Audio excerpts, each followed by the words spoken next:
اعوذ باللہ من الشیطان الرجیم بسم اللہ الرحمن الرحیم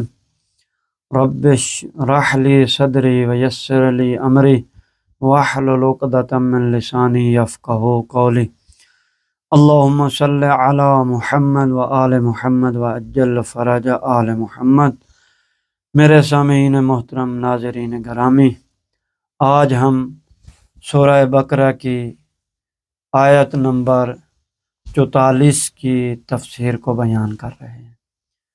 44 کو بیان کر رہے ہیں۔ انشاءاللہ خدا نے چاہا تو ہمیں فرصت دی اور ہمیں توفیق دی تو ہم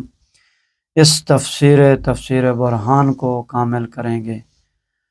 یعنی تفسیر اہل بیت کو بھی اس میں ضم کیا ہوا ہے اور باقی کتب کو بھی اس میں ضم ہے، اگرچہ کہ ہم ان کتب کا نام نہیں لیتے کیونکہ ہم نے پہلے 10-12 جلسوں میں ان کے نام لیے تھے۔ اس میں تفسیر عیاشی بھی آتی ہے، تفسیر برہان اور تفسیر اہل بیت بھی ہے، اور بہار الانوار کا بھی حوالہ ہم نے دیا تھا،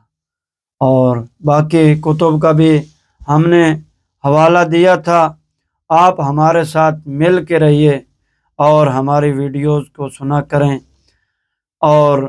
لائک کیا کریں، شیئر کیا کریں، کمنٹس دیا کریں، سوال کیا کریں۔ ہم انشاءاللہ کوشش کریں گے کہ ان کے سوالوں کے جواب دیں، اور ہمارا آخری جو آپ لوگوں سے درخواست وہ یہ ہے کہ آپ ہمارے چینل کو سبسکرائب کر لیا کریں تاکہ ہماری ہر نئی ویڈیو آپ لوگوں تک بآسانی سے پہنچے اور دوسروں تک بھی پہنچے، اور اس سے ہمیں فائدہ یہ ہوتا ہے کہ ہم نے دنیا کو بھی دیکھنا ہے اور آخرت کو بھی دیکھنا ہے۔ زیادہ ہمارا رجحان آخرت ہونا چاہیے، کیونکہ ہم اس دنیا میں فقط 4 دن کے مسافر ہیں، تو اس 4 دن کی مسافری میں انسان اپنا کوئی اچھا عمل کر لے تو وہ بہتر ہے۔ لہٰذا میں پہلے خود اس پہ عمل کروں اور بعد میں آپ لوگوں کو یہ عرض اور ریکویسٹ کر رہا ہوں۔ تو آئیں چلیں، ہم سورہ جو بقرہ کی آیت نمبر 44 کو بیان کر رہے تھے، اس کے بارے میں پہلے ہم آیت کو پڑھتے ہیں۔ اَتَأْمُرُونَ النَّاسَ بِالْبِرِّ وَتَنْسَوْنَ أَنفُسَكُمْ وَأَنْتُمْ تَتْلُونَ الْكِتَابَ أَفَلَا تَعْقِلُونَ۔ کیا تم لوگوں کو نیکی کا حکم دیتے ہو اور اپنے آپ کو فراموش کر جاتے ہو، حالانکہ تم کتاب کی تلاوت کرتے ہو؟ کیا تم عقل سے کام نہیں لیتے ہو؟ آئیں اس کی تفسیر بیان کرتے ہیں، کیونکہ ہم نے پہلے بھی عرض کیا تھا کہ ہم فقط روایات کے ضمن میں اس کو بیان کریں گے، کسی دوسری تفسیر کو ہم جن کی وضاحت کی گئی ہے ہم ان کی طرف نہیں جائیں گے، فقط حدیث کا سہارا لیں گے۔ تو اس آیت میں لوگوں کو نیکی کے حکم کرنا اور خود عمل نہ کرنے کے بارے میں یہ تفسیر بیان کی گئی ہے۔ تو حضرت امام حسن عسکری علیہ السلام سے جو ہماری حدیث نمبر 1 ہے اس کو بیان کر رہے ہیں۔ تو امام حسن عسکری علیہ السلام فرمایا کہ آیت میں اللہ تعالیٰ نے سرکش یہودیوں اور ان منافقین سے خطاب کیا ہے جو فقراء مال سے محبت کرتے ہیں کہ وہ اغنیاء کے محتاج ہیں۔ یہ لوگ دوسروں کو خیر و نیکی کا حکم دیتے ہیں اور خود نیکی کو ترک کر دیتے ہیں، اور لوگوں کو برائی سے روکتے ہیں اور خود برائی کو انجام دیتے ہیں۔ ان سے خطاب کرتے ہوئے اللہ فرما رہا ہے، اے یہودیوں، اتأمرون الناس بالبر، کیا تم لوگوں کو نیکی کا حکم کرتے ہو، ان کو صدقات دینا اور امانت ادا کرنے کا حکم دیتے ہو، اور خود یہ نیکی نہیں کرتے؟ اپنے آپ کو ایسا حکم کیوں دیتے ہو؟ کیوں اپنے آپ کو فراموش کر جاتے ہو؟ حالانکہ تم خود کتاب کی تلاوت کرتے ہو، تمہیں تو زیادہ نیکیاں کرنا چاہیے۔ کیا تمہارے پاس عقل نہیں ہے یا عقل سے کام لینا نہیں لیتے کہ اگر یہ ضروری ہے تو جس چیز کا تم دوسروں کو حکم دیتے ہو اس پر خود بھی کیوں عمل نہیں کرتے؟ حالانکہ تم تورات کی تلاوت کرتے ہو کہ جو نیکیوں کا حکم دیتی ہے اور برائیوں سے روکتی ہے اور سرکشوں کو عذاب کے بارے میں خبر دیتی ہے، عظیم شرف کے بارے میں خبر دیتی ہے جس سے اللہ اطاعت کرنے کی کوشش کرنے والوں کو انعام دے گا۔ افلا تعقلون، کیا تم عقل سے کام نہیں لیتے ہو؟ کتنا زیادہ عذاب ہوگا تم پر اس نیکی کی وجہ سے تم دوسروں کو اس کا حکم کرتے ہو اور خود اس کو انجام نہیں دیتے، یا انہیں یا نہیں کی وجہ سے جو تم دوسروں کو روکتے ہو خود نہیں رکتے اور اس برائی کو انجام دیتے ہو۔ آپ علیہ السلام نے فرمایا یہ لوگ جو ایسا کرتے تھے یہ یہودیوں کے سردار اور علماء تھے جو صدقات اور خیرات میں مال میں دینے کو دوسروں سے پسند کرتے تھے تاکہ ان کو کھائیں اور ان کے مال صدقات و خیرات کو اپنے مال بنا لیں۔ پس یہ لوگ رسول خدا صلی اللہ علیہ وآلہ وسلم کے پاس آئے اور آپ صلی اللہ علیہ وآلہ وسلم کے خلاف عوام کو جمع کیا۔ یہ کہتے تھے کہ محمد صلی اللہ علیہ وآلہ وسلم ان کے مال میں تجاوز کر رہا ہے اور اس کا دعویٰ کر رہا ہے کہ جس کا وہ اہل نہیں، یعنی نبوت کا دعویٰ کر رہا ہے۔ پس وہ سارے جمع ہو کر رسول خدا صلی اللہ علیہ وآلہ وسلم کے پاس آئے۔ ان کے عوام کا خیال تھا کہ وہ رسول صلی اللہ علیہ وآلہ وسلم پر ہجوم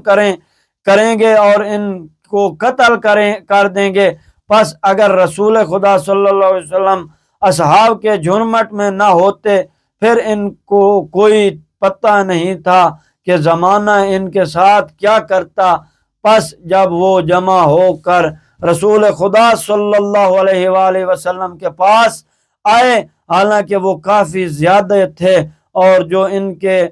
آگے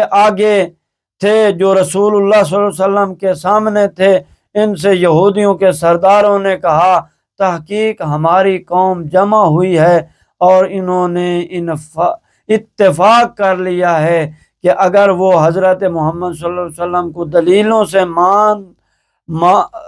مات نہیں کر سکیں گے تو ان کو اپنی تلواروں سے قتل کریں گے۔ پس یہودیوں کے سرداروں نے کہا کہ اے محمد، تو نے یہ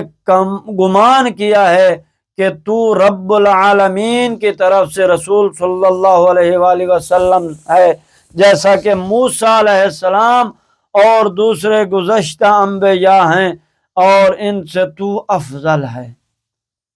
رسول خدا صلی اللہ علیہ وسلم نے فرمایا میرا یہ کہنا کہ میں اللہ کا رسول ہوں تو ہاں میں رسول ہوں، باقی یہ کہ میں نے کہا کہ میں موسیٰ اور دوسرے نبیوں سے افضل ہوں، میں نے تو یہ نہیں کہا کہ میں کون ہوتا ہوں کہ جس کو اللہ نے عظمت و فضیلت دی ہے میں اس کو اپنے سے حقیر اور جھوٹا قرار دوں، بلکہ میرے رب نے فرمایا ہے اے محمد،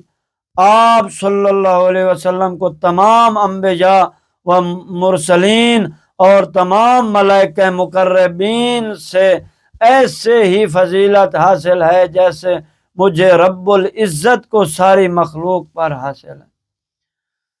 اور موسیٰ کے لیے تو اللہ نے ایسا ہی نہیں کہا تھا، کیونکہ موسیٰ کا گمان بھی نہیں تھا کہ وہ عالمین سے افضل ہے۔ اہل یہود کو یہ بات بہت بری لگی اور انہوں نے آپ کو قتل کرنے کا ارادہ کیا،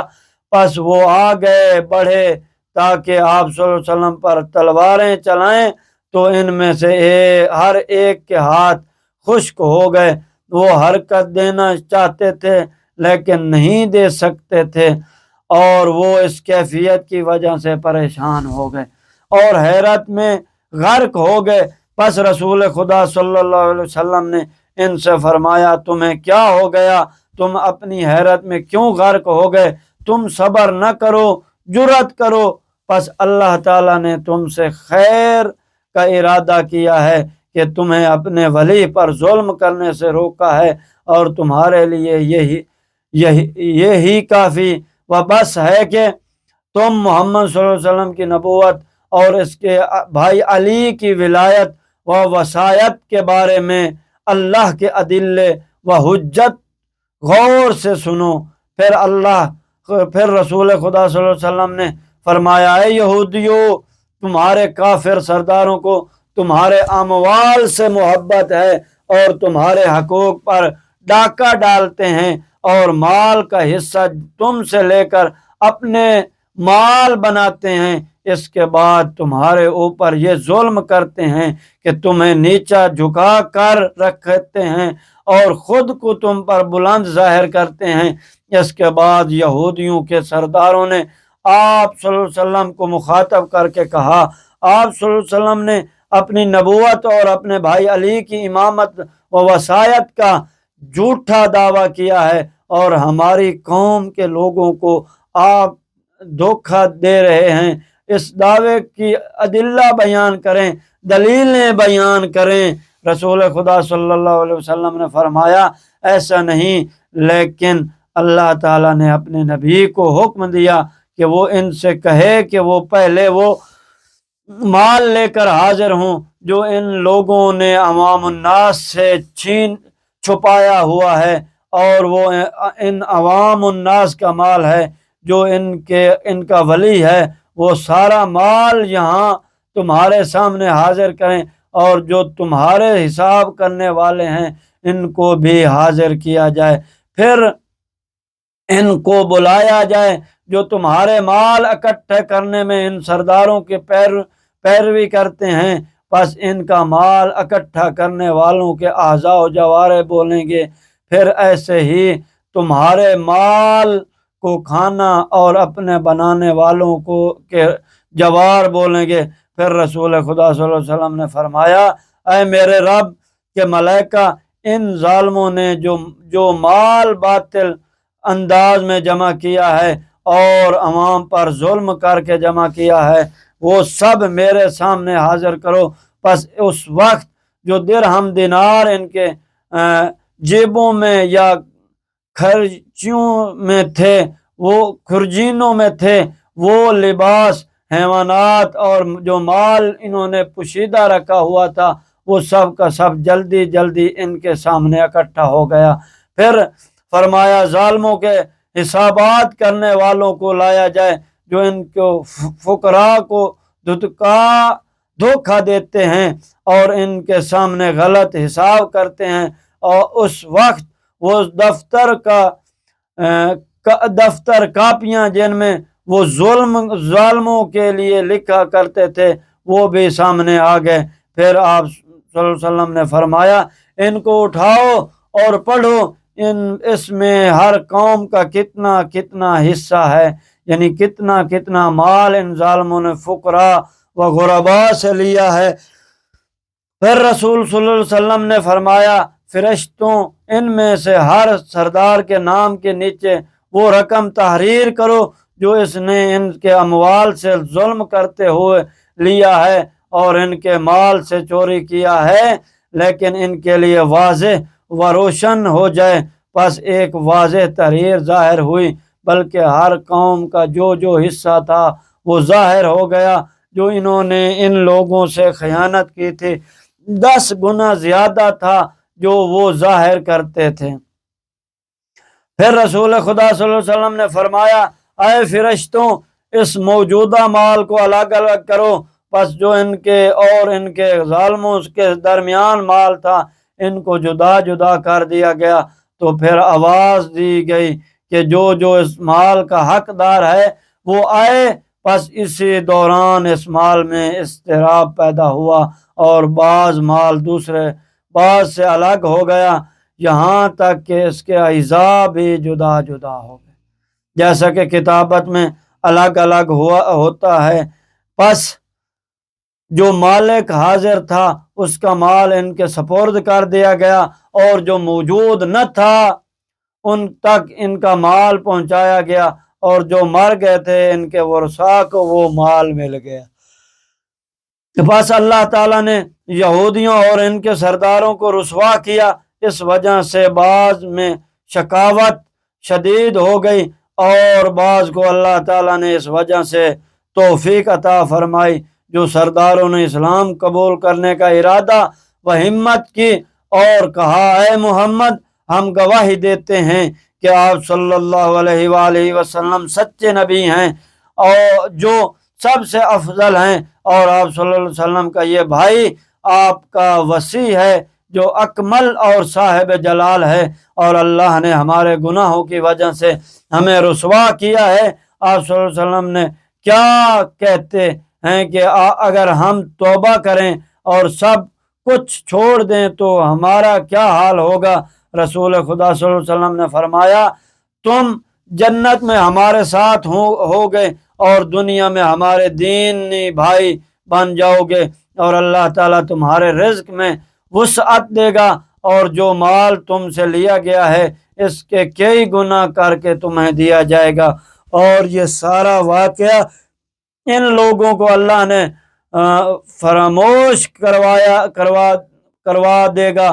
تاکہ وہ تمہیں رسوا نہ کریں، یہاں تک کہ کسی ایک کو بھی یاد نہیں رہے گا۔ پس انہوں نے کہا،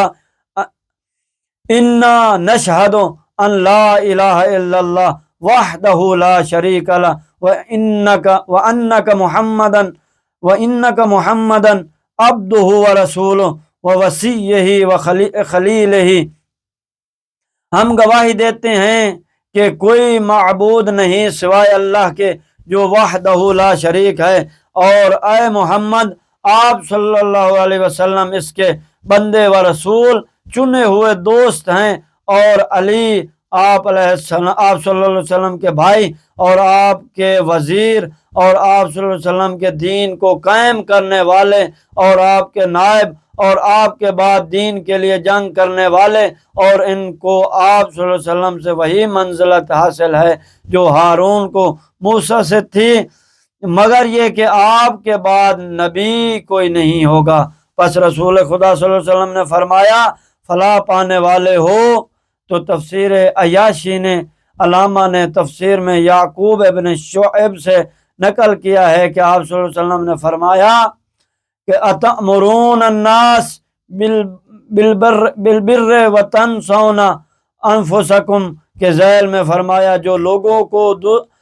جو دوسروں کو نیکی کا حکم دے اور خود عمل نہ کرے۔ آپ صلی اللہ علیہ وسلم نے اپنے ہاتھ حلق پر رکھا اور فرمایا، وہ ایسے ہی ہے جیسے وہ اپنے آپ کو ذبح کر رہا۔ تو تیسری حدیث میں ابو اسحاق نے ذکر کیا ہے، وَتَنْسَوْنَ أَنفُسَكُمْ سے مراد جو ترک کر دیتے ہیں، یعنی نیکی کو ترک کر دیتے ہیں، کر دینے میں انجام نہیں دیتے۔ اور اسی طرح جو ہماری آخری حدیث ہے، اس میں علی ابن ابراہیم نے اس آیت کے ذیل میں فرمایا ہے، یہ آیت قاضیوں اور خطیبوں کے بارے میں نازل ہوئی ہے۔ امیر المؤمنین منبر پر فرمایا کرتے تھے کہ تم میں سے ہر خطیب جو اللہ اور رسول اور کتاب پر جھوٹ بولتا ہے، یعنی دوسروں کو حکم دیتا ہے، خود انجام نہیں دیتا، جیسا کہ شاعر نے کہا ہے، جب منبر پر جاتا ہے تو سچ و حق کہتا ہے، اور جب اس سے اترتا ہے تو خطا کرتا ہے، یا ایک اور شاعر نے کہا غیر متقی جب لوگوں کو تقوی کی دعوت دیتا ہے ایسے جیسے خود بیمار کا علاج کرتا ہے۔ تو میرے عزیزوں، میرے سامعین گرامی، یہ ہم نے جو ہے آیت نمبر 44 کی جو ہے آپ لوگوں کے سامنے تفسیر کو بیان کیا ہے۔ انشاءاللہ ہم جو ہے 45 اور 46 کو کل بیان کریں گے۔ والسلام ورحمۃ اللہ وبرکاتہ۔